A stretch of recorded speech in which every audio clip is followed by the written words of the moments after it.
Here's how to apply for proof of your Philippine citizenship if you are a Filipino dual citizenship at birth. Hello, kamusta? Welcome to the Immigrant Lawyer. My name is Leah and I'm a California licensed attorney. In this video, we'll go over the process of applying for a report of birth for Philippine dual citizens born abroad. And to find out whether you already have Philippine dual citizenship, feel free to check out this video here. For proof of your Philippine citizenship, first you'll need to report your birth to the Philippine Embassy or Consulate having jurisdiction over where you were born. Now you can check out the list of Philippine embassies and consulates all over the world by clicking the link here down below in the description box, and you can find through the different countries and cities in which the Philippines has an embassy or consulate. All right, so here we have the application requirements by mail. First is 4 original copies of the completed report of birth form. An example is here, and this one is from the Philippine Embassy in Washington, D.C., and it includes details of your birth, you as the child born abroad, as well as details of your birth parents at the time of your birth. Next is a cover letter listing each document and explaining what you're applying for, which is the report of birth. I'll leave a sample cover letter in the description box below, so feel free to use that if you'd like. We also have the original or certified true copy of your birth certificate along with 4 photocopies. And the same thing, original and 4 photocopies of your parents' marriage certificate if they were married at the time of your birth. And for these original copies, the embassy or consulate will return them to you after your report of birth application has been approved. So you don't have to worry about surrendering the original copy to the embassy.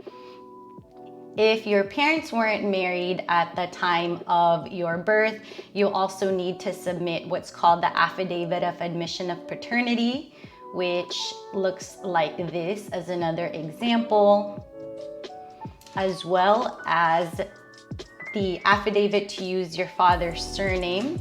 Another example is here. And again, I'll leave links to all of these forms in the description box below for easy access for you. We also have the notarized copy of both of your parents' passport biographic page and 3 photocopies. And the data page biographic page is the page in the passport that has the photo along with the identification details. We also have a notarized copy of proof that either parent was Filipino, a Filipino citizen at the time of your birth. And examples of these include a green card, US visa, or wherever country you are applying from, a visa to that country, a naturalization certificate. If either of your parent is a former Filipino, you'll also need to submit a notarized copy of their foreign naturalization certificate along with 3 photocopies.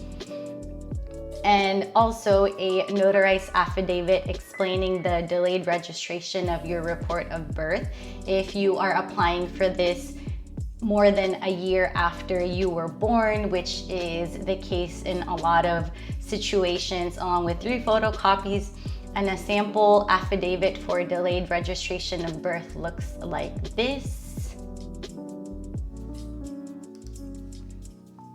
And then depending to which Philippine embassy or consulate you are sending your application, you also need a self-addressed envelope because, as we mentioned, the embassy or consulate will be sending back some documentation to you. Processing fees, which are non-refundable, at least here in the US, is $25 for the report of birth, as well as $25 for certificate of registration of legal instrument. So for those applying for the affidavit of paternity or to use your father's surname. And if you are residing in a different jurisdiction other than in the US, then You would also need to include a treasurer's or certified check issued by a local bank payable to your courier of choice. And I'll leave more information regarding these requirements again in the description box below for your easy access.